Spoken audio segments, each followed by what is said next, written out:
The morning Alice Lockhart rode into Caldwell, Kansas on a borrowed mule with nothing but a cracked leather saddlebag and a reputation that had preceded her like a dust storm, every woman on the main street found somewhere else to look.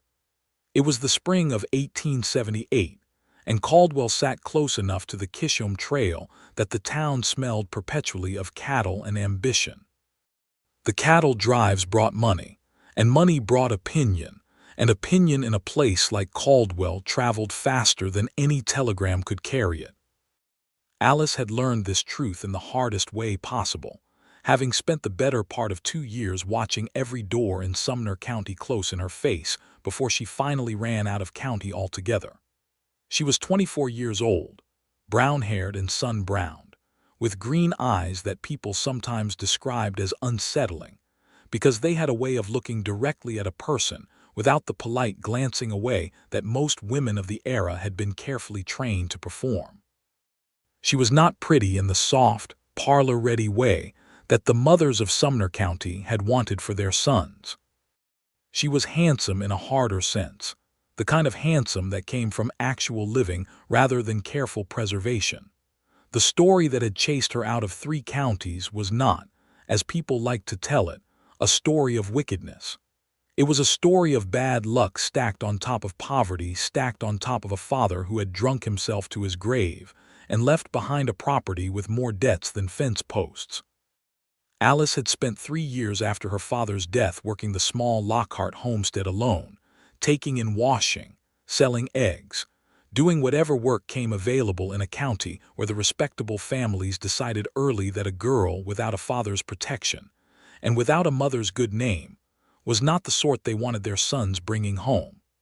Her mother, Margaret Lockhart, had died when Alice was 16, and the particular cruelty of small communities was that Margaret's memory had not been kind. Margaret had been a spirited woman who had, on 2 documented occasions, spoken her mind at a church meeting in ways that the reverend and the congregation had not forgiven. When she died, the community had managed to mourn and condemn simultaneously, and Alice had inherited both the grief and the condemnation. So Alice had worked and scrimped and been told, directly and indirectly, that she was unsuitable. Unsuitable for the Davidson boy because the Davidsons had ambitions above a destitute homesteader's daughter. Unsuitable for young Thomas Hale because the Hales had said, quite plainly to her face, that a girl who worked alongside men in the fields had lost something that could not be recovered. Unsuitable for the Pierce family's second son because the Pierces ran the general store and needed a daughter-in-law who would attract customers rather than cause whispers. 3 counties. The word had traveled. Alice had sold the homestead for what she could get, settled what she could of her father's debts, and pointed the borrowed mule toward Caldwell because Caldwell was a cattle town, and cattle towns needed workers and workers could become something. She had a plan. It was not a grand plan, but it was a plan with concrete steps. She would find work at the hotel or the laundry. She would save money. She would eventually buy passage somewhere west, maybe Colorado, maybe further, somewhere that the old reputations had not yet arrived. What she had not planned for was Amos Mercer. She had not even known his name on that first morning, when the mule she was riding stumbled on the muddy main street and sent her saddlebag sliding sideways. The clasp broke when it hit the ground, and her meager belongings spilled across the mud, with the spectacular thoroughness that only the universe could arrange when it wanted to make a point. Her spare dress, her father's old Bible, a small tin of coins, a folded letter of reference from the only woman in 2 counties who had been willing to write one, a hairbrush, 3 apples she had packed for the journey. She was off the mule and gathering them before the mud claimed everything, and she was doing it with the methodical efficiency of someone who had stopped being embarrassed by disaster, because disaster had become too familiar to embarrass. "Allow me." The voice came from beside her, and she looked up to find a man crouching in the mud without apparent concern for his trousers, picking up one of the apples with a large, calloused hand, and handing it to her with a kind of directness that matched her own. He was somewhere around 30, she thought. broad in the shoulder, with dark hair that needed cutting and a jaw that needed shaving, and brown eyes that were doing the same thing her eyes tended to do, which was looking at her rather than carefully past her. He was wearing working clothes, not town clothes, which told her something. His boots were the boots of a man who worked outdoors every single day. "Thank you," she said, taking the apple. He gathered the Bible and the fallen letter and her hairbrush without making any sort of expression that suggested he found the situation amusing or pitying, which she appreciated more than she could have said right then. He handed them to her in a stack, then stood and offered his hand to help her up. She took it. His grip was solid, and he pulled her upright with the easy, unself-conscious strength of someone who spent their days doing work that required it. "The clasp is done," he said, examining the saddlebag briefly. "Could be fixed, though. Blacksmith 2 streets over does good leather work." "I am obliged," she said, packing her things back in and holding the bag shut with her hand. He nodded. He did not ask her name or her business or where she had come from, all of which were the questions she had braced herself for and already prepared polite deflections against. He simply said, "Welcome to Caldwell," and turned to go. She watched him walk away for a moment and thought, without any particular drama, that he was the first person to treat her with ordinary courtesy in a very long time. She did not see him again for 3 days. In those 3 days she found work at the Drover's Rest, which was what the locals called the larger of Caldwell's 2 hotels, not because it advertised itself as such, but because it sat at the end of the main street and drovers arriving at the end of a trail run tended to collapse into it. The owner was a woman named Harriet Voss, thick-armed and practical, who looked at Alice's letter of reference, looked at Alice and said, "Can you cook?" "Yes," Alice said. "Can you make a man feel he has been spoken to respectfully without actually agreeing with a word he says?" Alice thought about this for a moment. "I have had some practice at that." Harriet Voss hired her on the spot.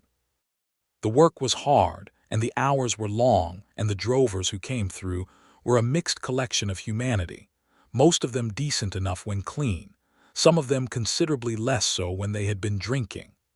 Alice managed them with a combination of firm politeness and a look that she had apparently inherited from her mother, the kind of look that communicated without words that certain behaviors would not be tolerated.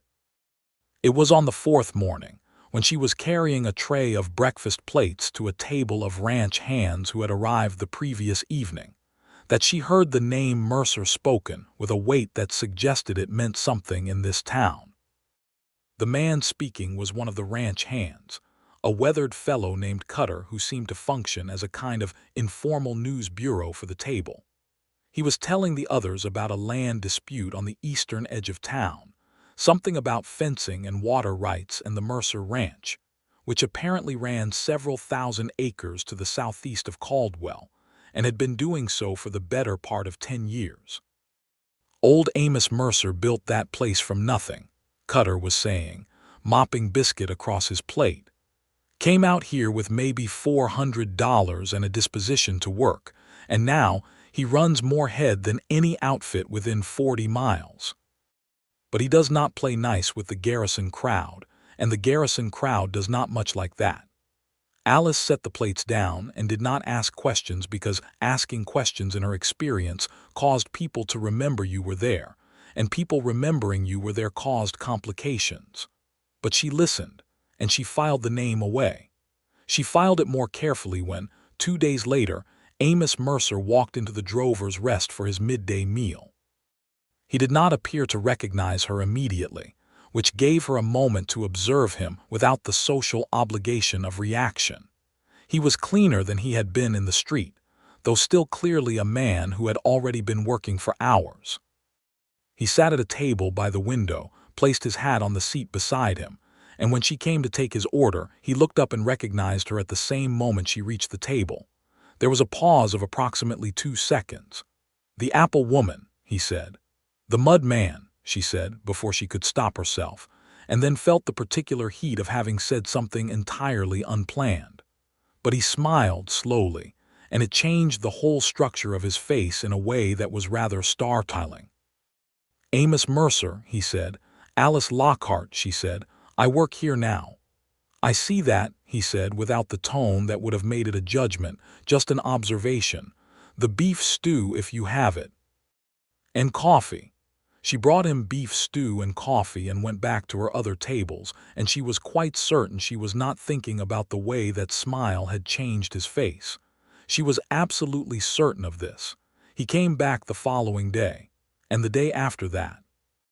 On the third day of consecutive midday meals, Harriet Voss caught Alice's eye from across the room and raised one knowing eyebrow, and Alice gave her a look that was intended to communicate that nothing was happening and that the eyebrow was entirely unnecessary. The look did not fully land. On that third day, Amos lingered after his meal, which he had not done before. The dining room had emptied out in the slow way of midday hours, and Alice was clearing the neighboring table when he said, conversationally, "You are not from here." "No," she said. "Where from?" She was quiet for a moment, deciding how much of the truth to give. She had found in Caldwell that people had not yet heard the Sumner County version of Alice Lockhart, and the absence of that particular cloud overhead had been so pleasant that she had been protective of it. But she was also not the sort of person who could manage sustained dishonesty, and she found she did not particularly want to manage it with this man. "Sumner County, originally," she said. "Before that a homestead outside of Wellington. I sold it last fall." "Long way to come," he said. "It was time to move on," she said. He nodded in the way of someone who understood that some statements did not require interrogation. "I came from Ohio," he said. "1869. Spent a year working other men's cattle before I saved enough to start my own operation." 9 years, she said. "It gets easier," he said, and then seemed to feel that this was too presumptuous, that he did not know what specifically needed to get easier for her, and he looked out the window briefly. "Or at least more familiar." "Sometimes familiar is enough," she said. He looked at her then with a kind of attention that was different from the appraising look that men sometimes gave women, the kind that calculated and catalogued. This was more like the way a person looked at something they found genuinely interesting, like he was actually listening, even to the parts she had not said out loud. She went back to clearing the table, and he left a good tip and went back to his ranch. And Alice spent the rest of the afternoon telling herself firmly that she was here to work and save and move on, and that Caldwell was a stopping point and not a destination. She was not entirely convincing herself. The social geography of Caldwell became clearer to her over the following weeks. The town had several prominent families who functioned as its unofficial governing class, and among these the Garrisons were preeminent. Chester Garrison ran the largest cattle brokerage in Caldwell and had 2 married daughters and a son named Walter who was 22 and considered quite a catch by the town's estimation.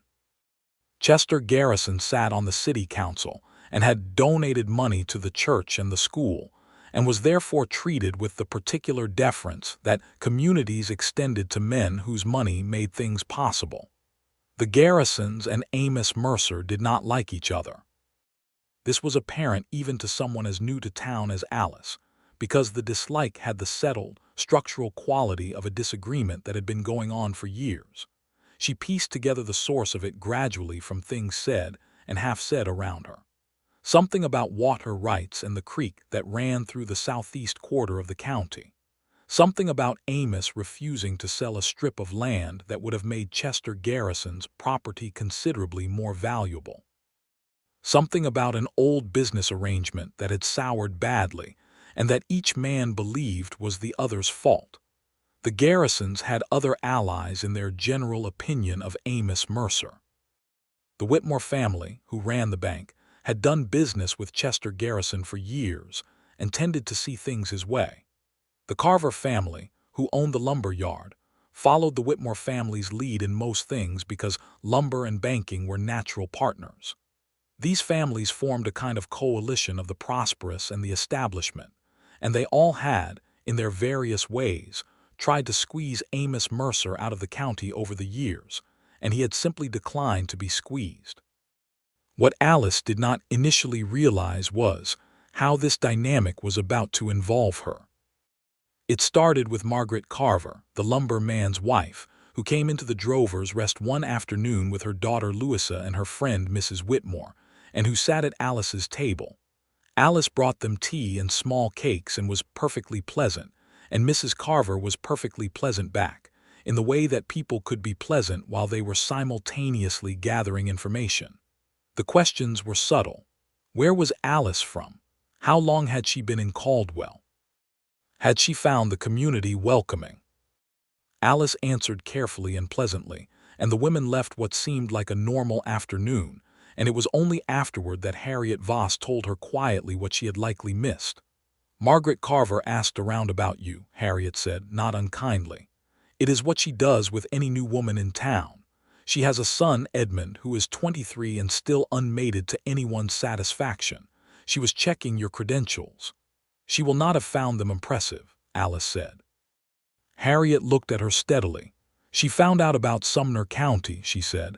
The words landed like a stone in still water. Alice kept her face arranged carefully. I see. It does not matter to me, Harriet said quickly. You are the best worker I have had in 2 years, and your history is your own business. But you should know that Margaret Carver talked to Ruth Whitmore, and Ruth Whitmore talked to a few others. And the gist of the talk is that you are not being considered for Edmund Carver or any of the young men those families are shepherding.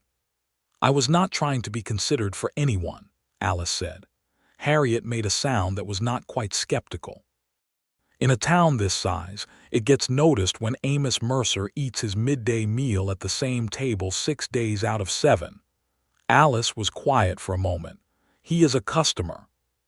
Is a customer who tips half again what the meal costs and who spent 45 minutes talking to you on Tuesday about the price of cattle feed, which I have never once heard him discuss with anyone here before. Alice did not know what to say to this. I am not warning you off, Harriet said carefully. I am telling you what the landscape looks like. Amos Mercer is not popular with the establishment families here, and if you are seen as connected to him, you will inherit some of that problem. Those women will say you are unsuitable. They already say that, Alice said quietly. That is not a new condition for me. Harriet looked at her for a long moment, and something in her expression shifted from caution to something more like warmth. Then you might as well do as you please, she said, and went back to the kitchen. Alice thought about this for several days, which coincided with several days of Amos Mercer eating his midday meal at his usual table, and talking with her about a variety of things that grew progressively less professional and more personal, moving from the weather and cattle prices into territory that included books and memories and opinions on things. She had not expected him to be well-read, and she had not expected her discovery of this quality to delight her quite as much as it did. He had a small shelf of books at the ranch, he told her, acquired slowly and read carefully. He had been reading the same copy of a Dickens novel for most of the winter, and had strong opinions about the characters that he expressed with the earnest conviction of someone who took stories seriously. She told him she had read everything she could lay her hands on as a child, and had spent considerable time as a teenager reading the agricultural reports that came to her father's farm, because they were printed and therefore preferable to nothing. She told him this with the self-deprecating humor of someone who had made her peace with an unusual education, and he laughed in a way that sounded genuinely surprised and delighted, and she thought again about the way his face changed when he smiled. She was definitely thinking about it now. She had stopped pretending otherwise. It was in early June, roughly 6 weeks after Alice had arrived in Caldwell, that the situation clarified itself in a way that could not be walked back. She was coming out of the general store on a Saturday afternoon, the half-day off that Harriet Voss gave her workers, carrying a wrapped parcel of thread and 2 new hairpins and a small purchase of writing paper, when she encountered Amos coming from the opposite direction, apparently having just concluded some business at the feed store across the street. They stopped and looked at each other in the bright afternoon sun, and there was a moment of the kind of mutual recognition that had nothing to do with names. Free afternoon, he said. Half of it, she said. "I was going to walk down to the creek," he said. "The cottonwoods are doing something worth looking at with the new leaves. If you wanted company." The simplicity of the invitation was what she trusted. There was nothing elaborate or pressured about it. He was not performing anything. He was simply saying that he was going somewhere and she was welcome to come. "All right," she said. They walked south out of town to the creek, which ran through a shallow draw lined with cottonwood trees whose spring leaves were the particular pale, translucent green that happened for only a few weeks before they darkened into summer. The afternoon light came through them at an angle that made them glow, and the water below was low and clear with early summer, and somewhere upstream a kingfisher was conducting its noisy business. They sat on the bank in the way of people who were comfortable with silence, which was itself a kind of compatibility.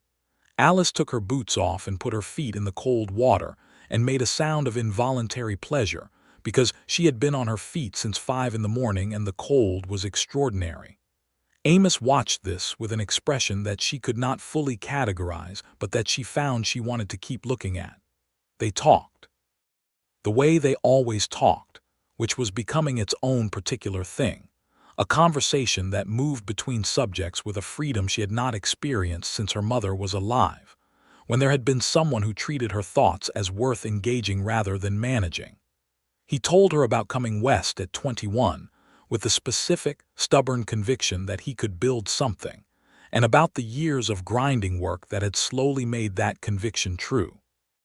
He told it without self-aggrandizement, not as a triumphant story but as a plain account of time and effort, which she found more impressive than any boasting would have been. She told him about the homestead and her father and the years after, and she told it with the same plainness, leaving out the shame that other people had tried to attach to it and presenting it as what it actually was, which was the story of a person doing what needed to be done with what she had. He listened to all of it. He did not flinch or calculate. He did not look for the parts he was supposed to find scandalous. He just listened, in the attentive way that was becoming characteristic of him when he was with her. When the afternoon light started to lengthen toward evening, they walked back to town and he walked her to the door of the Drover's Rest, and they stood for a moment in the particular uncertainty of a first ending. "Thank you for the company," he said. "Thank you for the invitation," she said. There was another moment and then he said quietly, "I would like to do this again if you are willing." "I am willing," she said. He smiled and there it was again, that whole change of face. And she went inside with the distinct awareness that whatever she had told herself about Caldwell being a stopping point was becoming increasingly theoretical. The trouble that Harriet Voss had foreseen arrived within the week. It arrived in the form of a visit from Ruth Whitmore and Margaret Carver, who came together, which told Alice something about the organized nature of their concern. They sat at a table in the dining room during the slow mid-morning hour and asked Harriet Voss, in a politely inflexible way, whether Alice might sit with them for a moment. Harriet gave Alice a look that communicated solidarity and stepped aside. Alice sat down and looked at both women with the steady green eyes that people found difficult, and waited. Ruth Whitmore was the talker of the two. She was a well-maintained woman of approximately 50, with the precise diction of someone who had rehearsed what she planned to say. She began with pleasantries about the quality of the food at the Drover's Rest and moved through a transition about the importance of community and reputation, and arrived eventually at the point. "We understand," she said, "that you have been spending time with Amos Mercer." "We have spoken," Alice said. "More than spoken by the account of several people," Margaret Carver said, with less smoothness than Ruth Whitmore was employing. "We are concerned," Ruth Whitmore continued, recovering the conversational ground, "for your sake.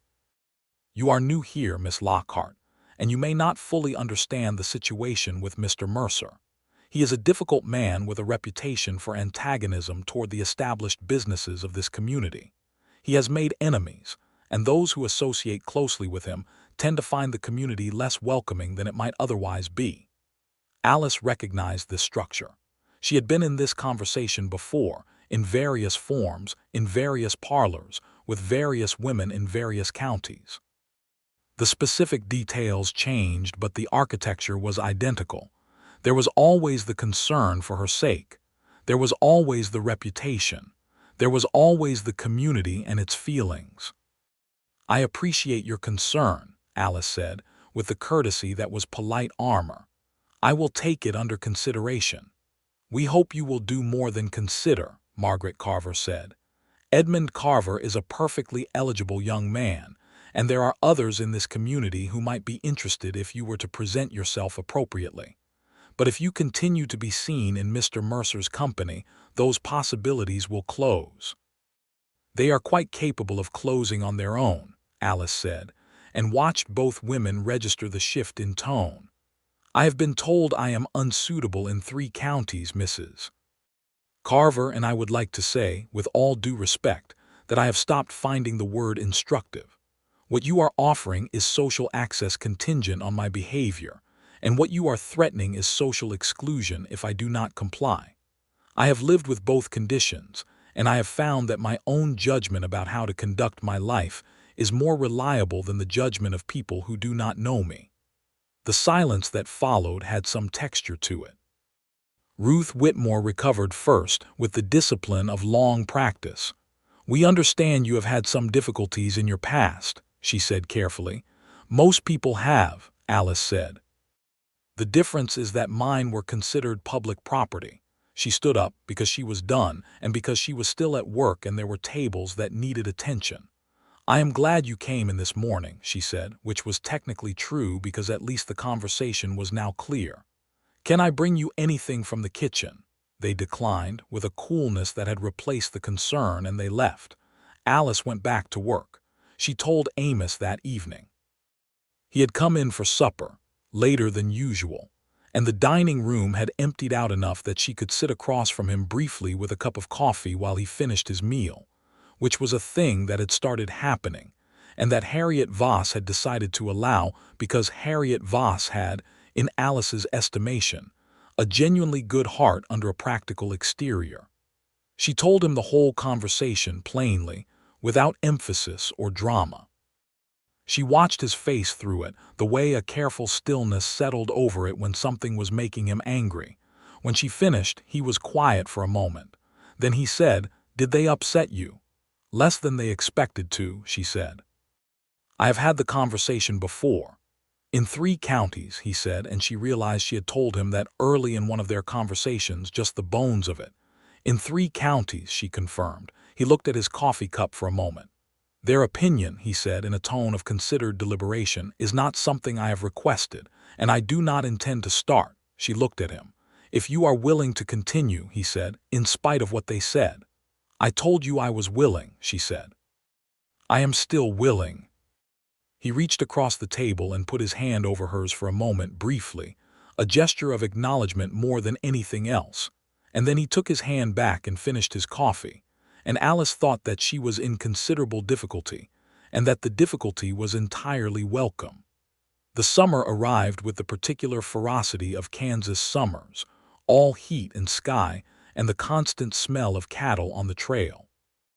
The drives were coming through regularly now, and Caldwell's Main Street was alternately crowded with dusty trail hands, and then briefly empty before the next drive came up. The drover's rest was full most nights, and Alice worked long hours and fell into bed exhausted and woke up and did it again, and found that she did not mind it the way she had expected to. Part of not minding it was the Sunday afternoons. Sunday afternoons had become, without either of them formally declaring it, Alice and Amos's time. After the Sunday midday rush, when Harriet Voss gave her afternoon staff their hours, Alice would meet Amos and they would go somewhere. The creek sometimes, but also other places. He had taken her out to the ranch twice, which was a more significant thing than a walk to the creek, and she had seen the house he had built and the cattle he ran, and the operation that had come from 9 years of stubborn work, and she had found it impressive in the unshowy way she respected most. His house was not fancy. It was solid and clean, and had the particular quality of a place where a person had thought carefully about what they were building and why. He had planted a kitchen garden off the south side which surprised her, and she had asked him about it. "I like things that grow," he said simply, "and fresh vegetables are better than what comes out of tins." She had laughed and he had looked pleased by this, and she had thought that she could imagine the kitchen garden in a few months when it would be producing, and then she had thought about thinking about it, which told her something. The ranch hands who worked for Amos were a small crew, 4 men, all of whom treated her with a straightforward respectfulness that she had come to realize reflected their employer's own standards. There was no gawking or inappropriate commentary. There was a brief mutual sizing up and then simple courtesy, which was all anyone needed. One of the hands, a soft-spoken man named Henry Briggs who had worked for Amos for 6 years, told her privately, on her second visit, that Amos was the most decent outfit boss he had worked for in his 20 years of ranching, and said it with the conviction of someone who had enough experience to know what they were comparing to. She carried this observation with her. The social situation in Caldwell had, following the conversation with Ruth Whitmore and Margaret Carver, settled into a kind of armed neutrality. The establishment families were not openly hostile to Alice, because openly hostile required cause and Alice had given them none, but they were not warm either, and there was a detectable coolness in the way they conducted themselves with her. She managed this with the equanimity she had developed over years of similar treatment, which was to say she was polite and did her work, and was not available for emotional distress about it. What she had not fully anticipated was the active interference. It came in late July, in the form of Chester Garrison himself. Chester Garrison was a large man in his mid-50s who had the particular bearing of someone who had been important in a small place for long enough that he had started to believe the importance was universal. He came into the Drovers' Rest on a Tuesday afternoon and sat at Alice's table, and he ordered coffee and he looked at her with the frank appraisal of a man who expected to be obeyed. "You are Alice Lockhart," he said. "I am," she said. "I have heard about you," he said. "And I understand you have been keeping company with Amos Mercer." She set his coffee down. "I do not see how my personal life is relevant to your coffee order, Mr. Garrison." He made a sound of impatience. "I am trying to help you, Miss Lockhart. Mercer is not well regarded in this community, as you have no doubt been told. More than that, he is a man who makes enemies, and the enemies he has made are people with real power in this county. You would be wise to put some distance between yourself and him." "I would like to know," she said, keeping her voice entirely level, "what your arrangement with him actually is. Because what I have been told is land and water rights, and a business agreement that went wrong, and I am curious which version you tell." He looked at her with the surprise of someone who had expected the conversation to go differently. "That is not your business." "No," she agreed, "and my relationship with Mr. Mercer is not yours. Can I get you anything else, Mr. Garrison?" He left without finishing the coffee and left no tip, which she noted as consistent with her assessment of his character. She told Amos about this the following Sunday, and this time the controlled stillness on his face was accompanied by something she had not seen in him before, which was a flash of genuine anger that he was holding carefully back. "He has been trying to run me out of this county for 4 years, Amos said, "and now he is trying it through you, which is considerably below what I thought him capable of." "Tell me the actual story," she said. "Not the version that gets told in parlors," he told her. It was a story of a water rights agreement made in 1874 between Garrison and the previous owner of the land that Amos had subsequently purchased. Garrison had assumed that the agreement, which had been handshake rather than written, would carry over to the new owner in his favor. Amos, having purchased the land and having the actual deed, had disagreed. The disagreement had ended up before a land commissioner, and Amos had been legally correct, but being legally correct had not endeared him to Chester Garrison, who was not a man who accepted being wrong with grace. "He has been trying to undercut my operation ever since," Amos said. "Tried to get the bank to call in my note early, which Whitmore would not fully do because even Whitmore knows that is too far. Tried to get two of my hands to come work for him, offered them more than I could match, and both of them turned him down. Tried to buy out the feed supplier I use most regularly, which he managed, and now I pay a higher price than any other outfit in the county. Alice listened to all of it. You have managed, she said. It is not about managing, he said, with a conviction that she respected.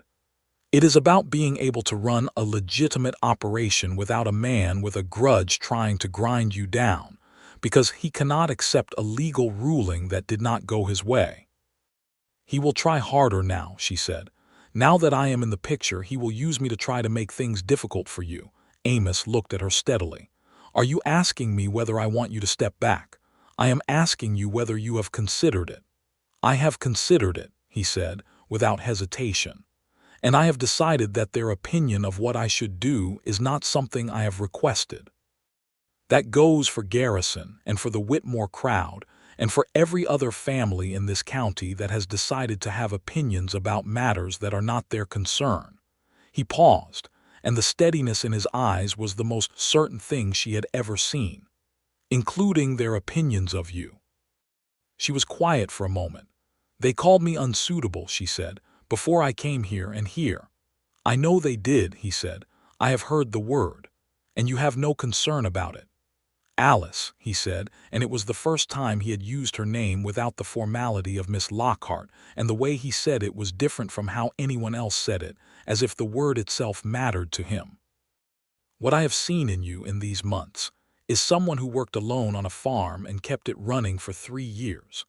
Someone who packed up everything she owned in a cracked saddlebag and rode a borrowed mule to a new town and got herself a job within 2 days and has kept it and done it well. Someone who tells the truth even when the truth is inconvenient and who faces uncomfortable conversations without flinching. Someone who listens to things I say as if they are worth hearing. He stopped. The families that called you unsuitable were measuring you against a requirement that was designed to preserve their own comfort, not yours. What they were actually saying was that you did not need them, and people who need to be needed find that unacceptable. She looked at him for a long time. There was a warmth at the base of her chest that was moving upward and that she was not entirely sure she could contain. That is the most accurate thing anyone has ever said to me, she said. I mean it, he said. I know you do, she said. That is what makes it the most accurate thing anyone has ever said to me. There was a quality to the moment that required some adjustment, and she stood up and walked to the edge of the creek bank and looked at the water for a moment, collecting herself, because she had become accustomed to containment, and containment required maintenance. He came and stood beside her. Not close enough to be inappropriate, just beside her, the way he had a habit of positioning himself at her shoulder rather than in front of her. And she had noticed this, that he never placed himself between her and the view, that he always stood alongside. I think I am in love with you, he said, conversationally, with the same tone he used for everything else, which was the tone of someone saying what was plainly true. She turned and looked at him. I think I am in love with you as well, she said with the same plain honesty, because this was the only register she had ever been able to manage with him. And I am not sure what to do with that in practical terms. I have some thoughts on the practical terms, he said, when you are ready to hear them. I would like to hear them, she said. Not today, he said. Today I am just glad we both know. She looked back at the water and felt the warmth in her chest settle into something steadier and deeper than warmth, something more like permanence, and thought that she had come to Caldwell with a plan to keep moving, and had instead found something she did not want to move away from. The practical terms, it turned out, were not long in arriving. He asked her to marry him on a Sunday afternoon in early September, by the Cottonwood Creek, in a way that was entirely consistent with everything she had learned about him over these months. There was no performance in it, no elaborate kneeling or theatrical declaration. He had simply said, at a natural pause in their conversation, that he had been thinking carefully about what he wanted, and that what he wanted was to be married to her, and would she consider it? She had looked at him for what she estimated was approximately 5 seconds, which felt longer, and then she had said yes. The 5 seconds were not doubt. They were the conscious experiencing of a moment she was not going to rush through. "You understand," she said, after the yes, "that this will give Chester Garrison something to talk about for years." "Chester Garrison will have something to talk about regardless," Amos said, with the equanimity of someone who had been managing this reality for years. "The difference is that now I will have considerably better reasons for not caring." She laughed, and he reached over and took her hand, properly this time, not briefly as before but with the intention of keeping it, and she let him. Harriet Voss, when told, said, "Well, it was obvious to everyone with working eyes," and then hugged Alice with the fierce, brief affection of a woman who was not given to extended demonstrations. The announcement of the engagement, which did not require any formal public statement, but which became common knowledge within approximately 3 days in the way that all news did in a town Caldwell's size, produced the reaction that Alice had expected. The Garrison-Whitmore-Carver coalition of established families responded with a variant of the Unsuitable label, applied now with greater force and greater specificity. There were things said at the church, at the general store, at the bank. Alice Lockhart was from Sumner County. Alice Lockhart had no family to speak of. Alice Lockhart was a hotel worker with no assets. Alice Lockhart had been declared unsuitable by every family she had come into contact with in multiple counties, and Amos Mercer was making a mistake. These things were said in the expectation that they would reach Amos, because such things were always said in that expectation, and they did reach him, through Henry Briggs and through casual observation, and through the kind of social osmosis that a small community was too small to prevent. Amos was asked directly by Chester Garrison himself, who stopped him outside the feed store in the 3rd week of September and said, in front of 4 or 5 witnesses, that Mercer was making a fool of himself, that the woman was unsuitable, that every family in the county could see it except him. And Amos, who was not a man given to speeches, said in a voice that carried clearly in the clear September air, "Their opinion, Mr. Garrison, is not something I have requested. It never has been, and it will not be now." He walked away from Chester Garrison and into the feed store, and the witnesses who had heard it were carrying the exact words around town before sundown. When Alice heard it, repeated to her by Harriet Voss with the satisfied air of someone who had watched something they had been hoping for, she stood in the kitchen of the Drover's Rest for a moment with her eyes closed and felt something in her chest that was too large for the space and that she was not immediately able to name. She named it later alone when she thought about it carefully. It was not relief, though there was relief in it. It was not gratitude, though there was gratitude in it. It was something closer to being seen, fully and deliberately, in front of the exact people whose judgment had been used as a weapon against her, and having the person who mattered most to her respond to that weapon, by turning it aside without anger or explanation, with nothing more or less than the simple statement that the opinion was not his concern. She cried a little, alone in her room at the Drover's Rest, and it was the good kind of crying, the kind that released something that had been held in tight for a very long time. The wedding was planned for late October, before the winter set in hard. There was not a great deal to plan, as Alice had no family to invite, and the budget that 2 working people accumulated was not the budget for a grand production. But what there was done with care. Harriet Voss, who had more sentiment in her than she typically advertised, spent an evening with Alice working on the dress, which was a good wool in a soft ivory color that Harriet had found in the back of the general store and purchased herself as a wedding gift. Alice protested the expense, and Harriet overrode the protest with the efficiency of someone who had decided something and was not changing course. Reverend Simmons at the church had been, Alice noted, somewhat conflicted about the wedding, owing to the social pressures being applied by the Garrison-Whitmore crowd. He had asked, with careful indirection, whether Alice had a statement of faith, and whether she was a member in good standing of any congregation. She had told him with equal care that she had been raised in the church and attended regularly when there had been a church to attend, and that her lapse in recent years had been a function of circumstance rather than belief. She had said this with the kind of measured honesty that was neither defensive nor pleading, and Reverend Simmons had looked at her for a moment and found, apparently, something that satisfied him, because he said he would be honored to perform the ceremony. Henry Briggs and the other 3 ranch hands came to the wedding, scrubbed and in their best clothes, and Harriet Voss came, and the blacksmith who had fixed Alice's saddlebag that first week, and who had turned out to be a cheerful man named Harold who thought Alice was fine people, and a few of the regular drovers who had eaten at the drovers' rest often enough to feel some investment in Alice's happiness. This made a modest congregation of about 15 people, which was not the church full of families that weddings in Caldwell usually commanded, but every person there had come by genuine choice. The Garrison family did not come, nor the Whitmores, nor the Carvers. Their absence was conspicuous in the way that deliberate absences always were, and a few of the witnesses noted it with visible discomfort. But the wedding did not require their presence to be real, and it was very real.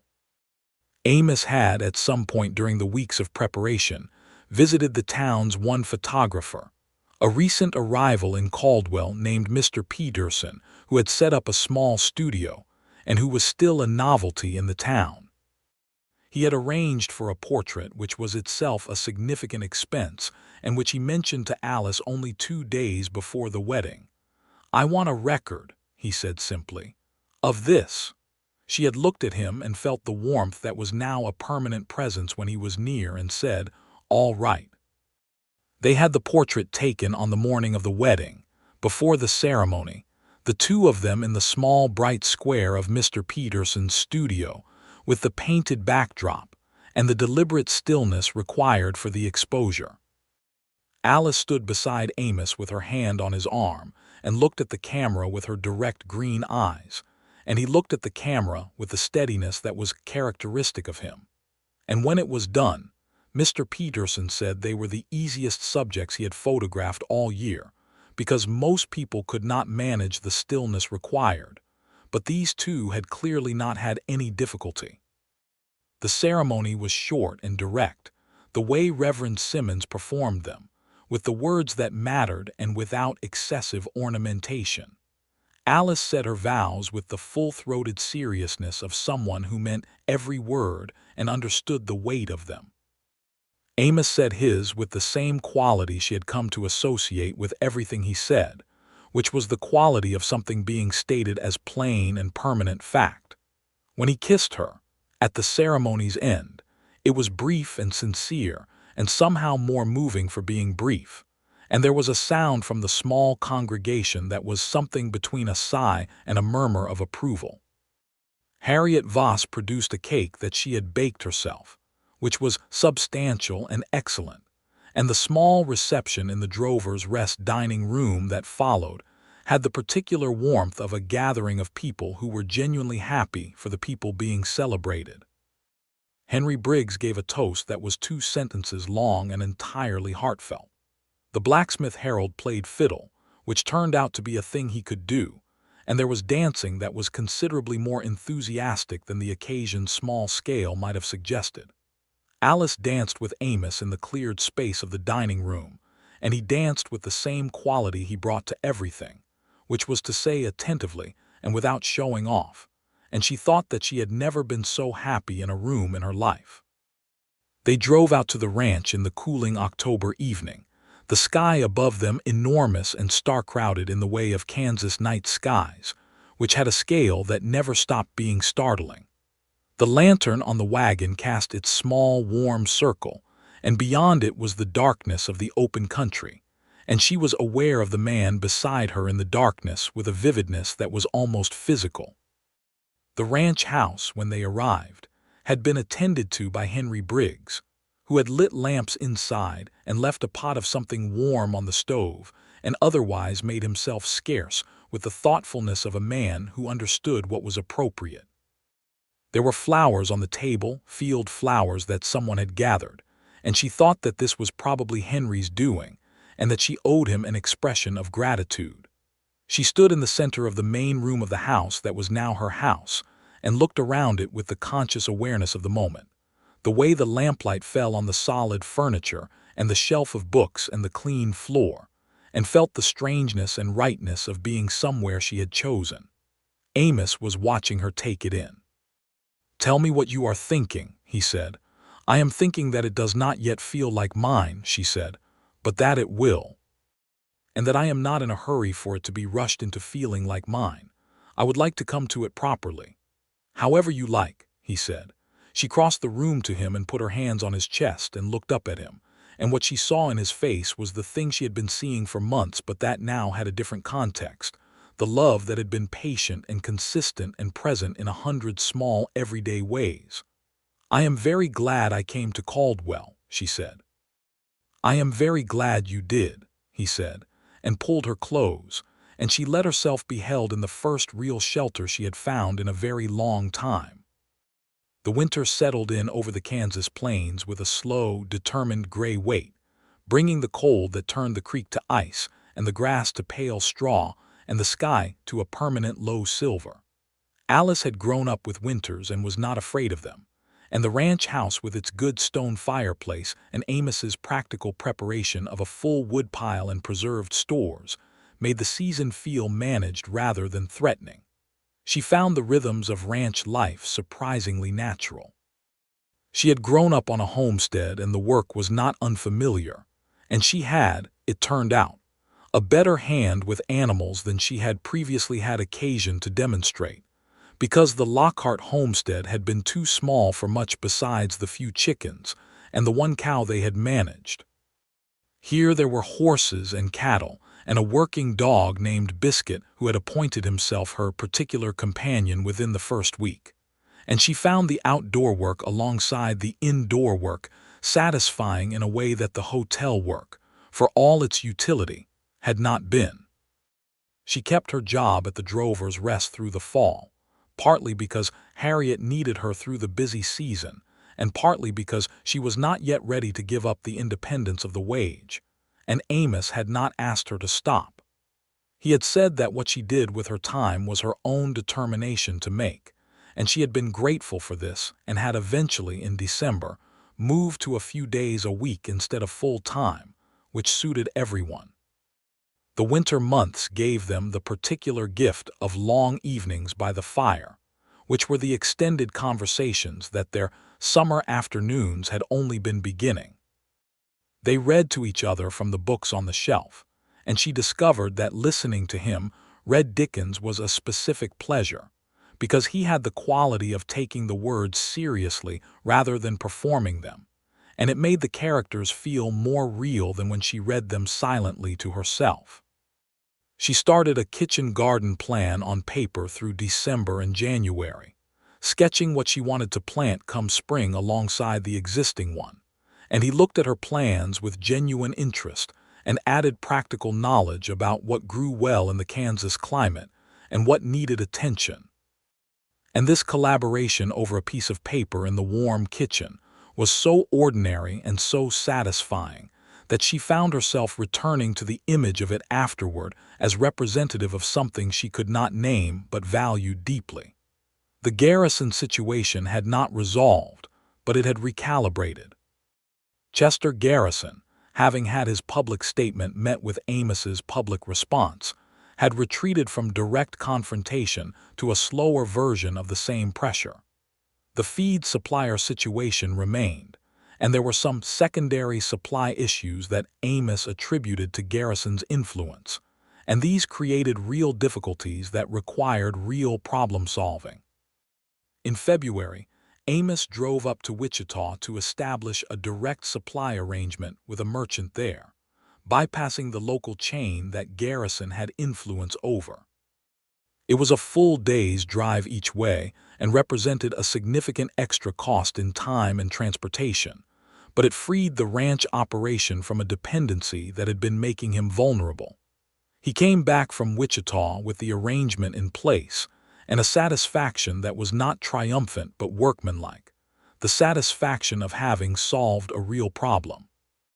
Alice had spent the 2 days he was gone managing the ranch with Henry Briggs, which she was entirely capable of doing, and which gave her a kind of proprietary pride in the operation that deepened when Amos came home and said, without surprise but with evident warmth, that everything had clearly been fine.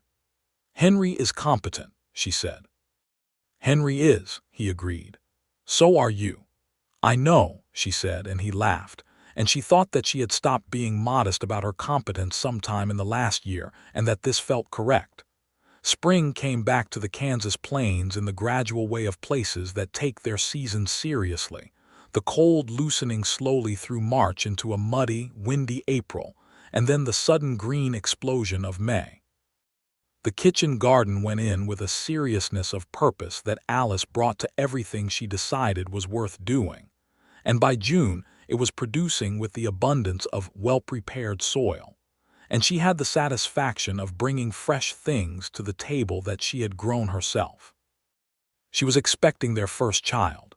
She had known since late March, and she had told Amos on a warm April evening when they were sitting on the porch watching the last of the sunset color drain out of the western sky. She had simply said it directly, which was the only way she had for important things, and his response had been a silence of approximately 10 seconds followed by him reaching over and taking her hand with a grip that communicated a great deal without words. Then he said, "Are you well?" "Very well," she said. "Good," he said, and did not let go of her hand for a long time. The knowledge of the coming child did something to the texture of life at the ranch that she could feel but not entirely articulate. Things became more intentional, as if the ordinary activities of any given day were now being observed by a future presence that would one day want to know about them. She paid more attention to things. The way the light moved through the kitchen window in the morning, the sound of the cattle in the lower field in the early hours, the weight of Amos's hand on her shoulder when he came in from a morning's work and found her at the kitchen table. The pregnancy was straightforward and untroubled, for which she was deeply grateful, because she had heard stories of women who had not been so fortunate. She had a steady constitution and the kind of health that came from a life that had required it, and the doctor who came out from Caldwell for a visit in June declared her in excellent condition, and told her to send for him when the time came. Henry Briggs, when he was told, had a reaction that was quietly touching. He said, with a formality that was sincere, that he was happy to hear it, and that the ranch would be glad of the addition.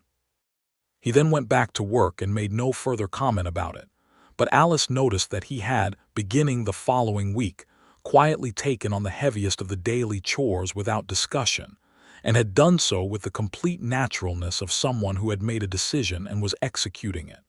She told Amos about this, and he said, "Henry has been like that since the beginning. He notices things, and then he does something about the thing without needing to be asked. I have tried to hire people like him whenever I can. You should tell him that you notice," she said. He looked at her. "I should. People need to hear that the things they do without being asked are seen," she said. "It costs nothing and it means everything." He was quiet for a moment. "You are right," he said, in the way he said things when he had genuinely not considered something before and was now considering it fully. He told Henry the following morning. She knew, because Henry came in for his midday meal that day with the particular expression of a man who had received something unexpected and was turning it over in his mind. In August, Harriet Voss came out to the ranch for a Sunday dinner, the first time she had visited, and she sat at the kitchen table and looked around the house and watched Alice and Amos in the ordinary kitchen logistics of a meal, and declared afterward that the whole operation was as solid as anything she had seen in 20 years in Caldwell. "He is a good man," she told Alice quietly, when Amos had stepped outside for a moment. "He is," Alice said. "And you are a good woman," Harriet said. However many counties said otherwise.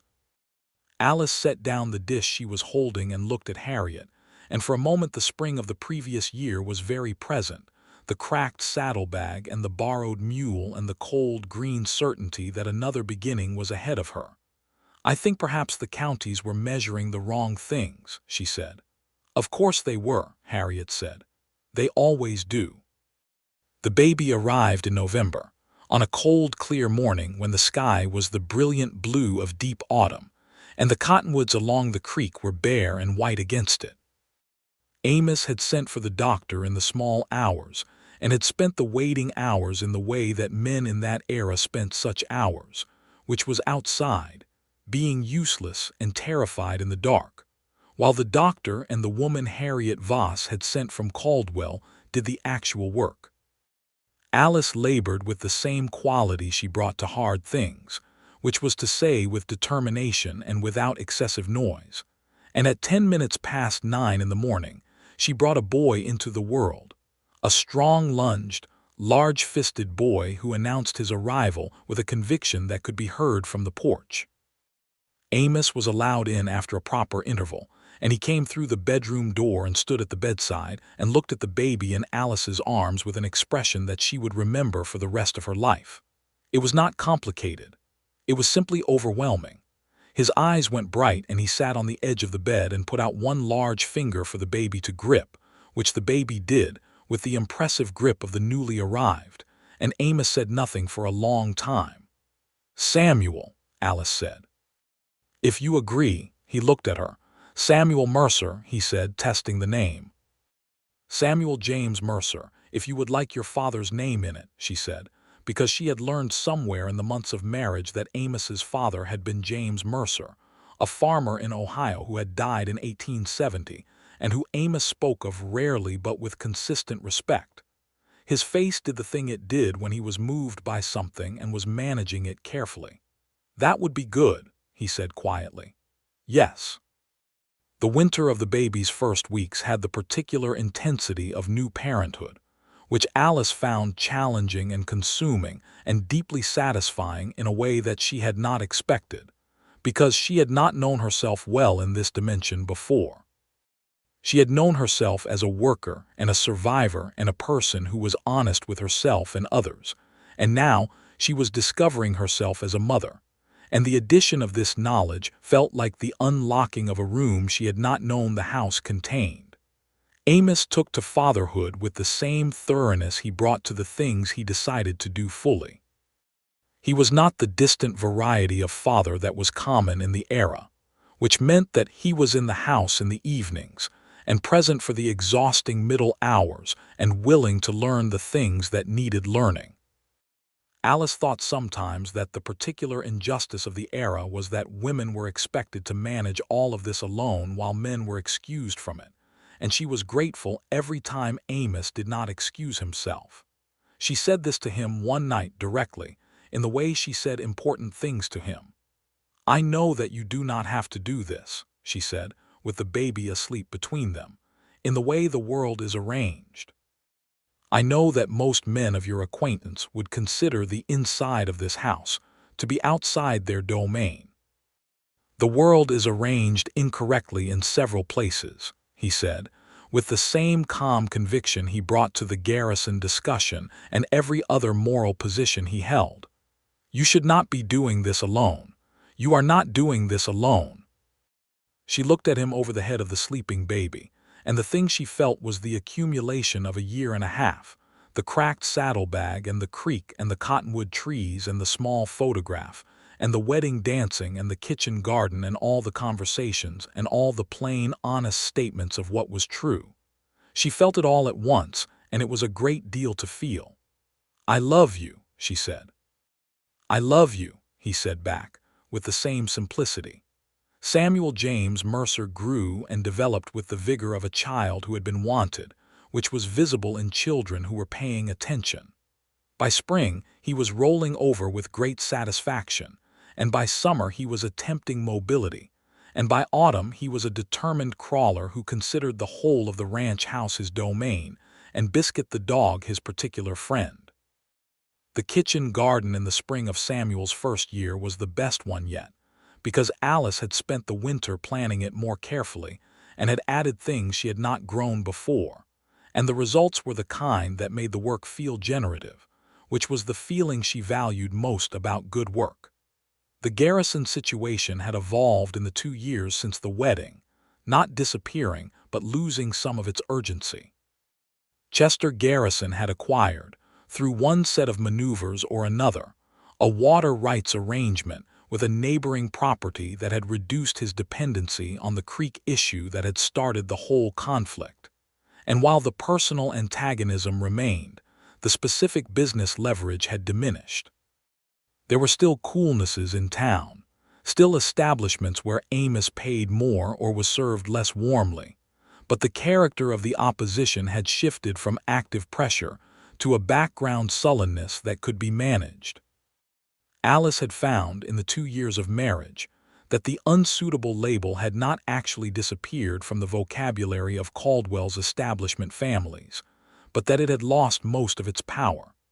This was partly because she had been visibly and obviously building something real, which was harder to dismiss than a solitary woman with a cracked saddlebag. And partly because Harriet Voss and Henry Briggs, and the small circle of people who knew them well, had a way of quietly, but persistently representing them well in the community. But mostly, she thought, it was because Amos had said, in front of witnesses, that their opinion was not something he had requested, and had then proceeded to act consistently with that statement for the next 2 years. This had a social effect that she had not predicted. In a community of people who operated primarily through the currency of others' opinions, a man who genuinely did not appear to need that currency was a puzzling figure, and puzzling figures were eventually, grudgingly, respected. Ruth Whitmore had, in an incident that Alice privately found both amusing and poignant, actually stopped Alice on the street in the second spring of the marriage to say, with visible difficulty, that she hoped things were well at the Mercer ranch. It was not an apology, and it was not a retraction, but it was an acknowledgement of Alice's existence as a respectable person in the community, and Alice had received it with the grace of someone who was secure enough to accept a gesture for what it was rather than what it was not. Margaret Carver had taken longer, but by the summer of Samuel's first year she too had made a small, awkward overture, asking Alice about the kitchen garden with the genuine curiosity of a woman who also grew things, and they had had a 5-minute conversation about the relative merits of various varieties of squash. That was the strangest social interaction of Alice's recent experience, but that had in it the seed of something that was not quite friendship, but was at least coexistence. Chester Garrison never made any overture, but he had stopped speaking ill of Alice in public, which was, given Chester Garrison, the equivalent. In the 3rd year of their marriage, when Samuel was approaching 2 years old and beginning to walk with the determined, staggering confidence of toddlers, Alice found herself expecting their second child. She told Amos in the same direct way, on the same porch where she had told him the first time, watching the evening sky in the way they still did when the weather was good enough. He had smiled immediately, which was different from the first time, and then reached over for her hand, which was the same as the first time, and said, "Samuel should have a brother or sister." "He should," she agreed. "Are you well?" "Very well," she said, as she had said the first time. This pregnancy was also straightforward, though Alice noticed she was more tired than she had been with Samuel, which the doctor said was common, and which she managed by sleeping more aggressively and delegating where she could, which she had become considerably better at over 3 years of marriage. Harriet Voss came out for Christmas of that year, which had become a tradition of sorts, and she and Alice sat by the fire while Samuel climbed on his father with the physical confidence of a child who had never been dropped. And Harriet said, with the contentment of someone watching something they had wanted to go well going well, that this house had a particular quality about it. "What quality?" Alice asked. "Honesty," Harriet said after a moment. "There is no performance in this house. Nobody here is pretending to be a different version of themselves for anybody else's benefit." Alice looked at Samuel sitting on Amos's shoulders and patting the top of Amos's head with proprietary satisfaction, and looked at Amos tolerating this with the patient pleasure of someone who found their child's gravity delightful. "No," she agreed. "There is not." "That is rarer than it should be," Harriet said. "I know," Alice said. "I spent a good many years in houses where it was the other thing." "How does it feel?" Harriet said, with the directness that Alice had always appreciated in her, "to have ended up here?" Alice was quiet for a moment, watching the fire and the man and the boy and feeling the baby that was coming and the kitchen garden that was sleeping under the winter ground, and the photograph on the shelf of a woman and a man looking at a camera with a mutual steadiness that had turned out to be as real as it looked. "It feels like what I always thought was supposed to be possible," she said. "That a person could just be honest and work hard and find someone who valued those things, and that the life that came from those elements would be a good life." "And," Harriet said. "And I was right," Alice said simply. "It is." The second child arrived in May, when the prairie was green and the wind was warm, and Samuel was being supervised by Henry Briggs in the yard, with a patience that Henry brought to the task as if it were a natural part of his work. Amos was in the house this time, because Alice had said she would prefer him there, and he had, without any masculine reservations about the proprieties of the era, agreed. The baby was a girl, born at 2 in the afternoon, with the sun coming through the bedroom window at the angle that made the dust in the room look like small stars. Alice held her and looked at her face, which had the red and crumpled look of the newly born, and felt the same thing she had felt looking at Samuel, which was a love that had no edges and no conditions. "What do you want to call her?" Amos said, sitting beside her on the edge of the bed in the same position as he had sat for Samuel's arrival. "I want to call her Margaret," Alice said, "after my mother." He was quiet for a moment. "Tell me about your mother."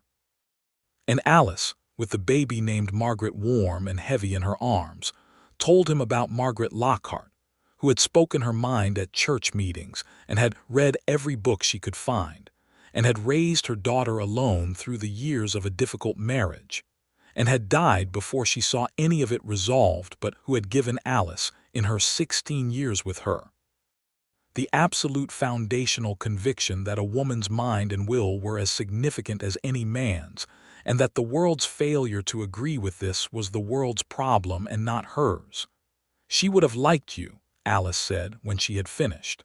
"I am glad you think so," he said. "I would have liked to know her." "I know you would," she said. "You would have agreed with each other about most things." He reached over and touched the baby's head gently, the same gesture he had made for Samuel. "Margaret Mercer," he said. "Margaret Alice Mercer," Alice said. He looked at her. "Yes," he said, "that one is right." Samuel was introduced to his sister the following morning and received her with the solemnity of a child who understood that something significant had occurred but was not yet sure of the implications. He stood at the bedside and looked at her for a long time, and then looked at his mother and said, in the deliberate way of children who were still assembling language, "Mine." "Yours," Alice confirmed. He seemed satisfied with this and went back to his toys, but he returned to the bedside 3 more times that morning to check on the situation, and by afternoon he was patting his sister's foot with the proprietary affection that Alice recognized as the beginning of something. Summer came, and Margaret grew, and Samuel grew, and the ranch had its best cattle season in 3 years. Henry Briggs was formally made a partner in a small portion of the operation, which Amos had decided after a long winter's consideration, and which he presented to Henry in the practical, unsentimentalized way of a business decision that also happened to be a statement of trust, and Henry had accepted it with a dignity that communicated everything. The Garrison business finally closed itself in September, when Chester Garrison, who had been in poor health for a year, announced his retirement from active commerce and the sale of his cattle brokerage to an outside buyer from Wichita. The new buyer had no history with Amos and no investment in maintaining the old antagonisms, and the supply and business arrangements that had been unnecessarily complicated for years began to normalize within months.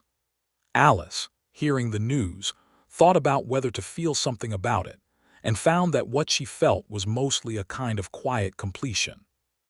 The fight had never been hers to begin with, but she had been pulled into it by the simple fact of having married the man she loved, and its resolution meant that a low-grade background difficulty was simply gone. She told Amos that evening. "I heard," he said. "How do you feel about it?" She asked because she always asked him how he felt about things, and he always answered honestly, which was one of the pleasures of their life together. "I feel," he said, with a thoughtfulness that was genuine, "that I wish it had not been necessary to spend 4 years in that dispute, and I feel that I am glad it is done, and I feel that it does not in the end have very much to do with what matters." "What matters?" she said. "What is in this house?" he said. "What is in this yard and this kitchen and out in that field? What we have built here?" She nodded. Outside the window, in the long September evening, Samuel was running in the yard with the dog, and the sound of his running and the dog's barking and the early cricket sound of the darkening grass was the specific music of a life that had come to something real. "We have built something good," she said. "We have," he said, "from a mule and a cracked saddlebag." She laughed, and it was the same laugh that she had given him in the first months, the unguarded kind that she had stopped hiding. "From those, yes." He came and stood behind her at the window and put his arms around her from behind, and they watched Samuel in the yard together as the evening came in over the flat Kansas land, and the stars began to appear in the enormous sky, one by one, with the patient reliability of things that were always there and that only needed the dark to be visible. "I have been thinking," she said. "About what?" "About the photograph," she said. "I would like to have another one made. With Samuel and Margaret and you and me, the whole of it." "I will arrange it," he said, without hesitation, because he was a man who understood that some records were worth keeping. The following spring, when the cottonwoods were again in that brief, pale, translucent green and the creek was running clear, and the kitchen garden was freshly turned, and Margaret was walking with the same determined stagger that Samuel had exhibited, and Samuel was tall and conversational and interested in everything, they drove into Caldwell to Mr. Peterson's studio. Mr. Peterson arranged them with care. Alice and Amos seated, Samuel standing between them with his hand on his mother's knee, and Margaret in Alice's lap holding her father's hand, the chain of them connected.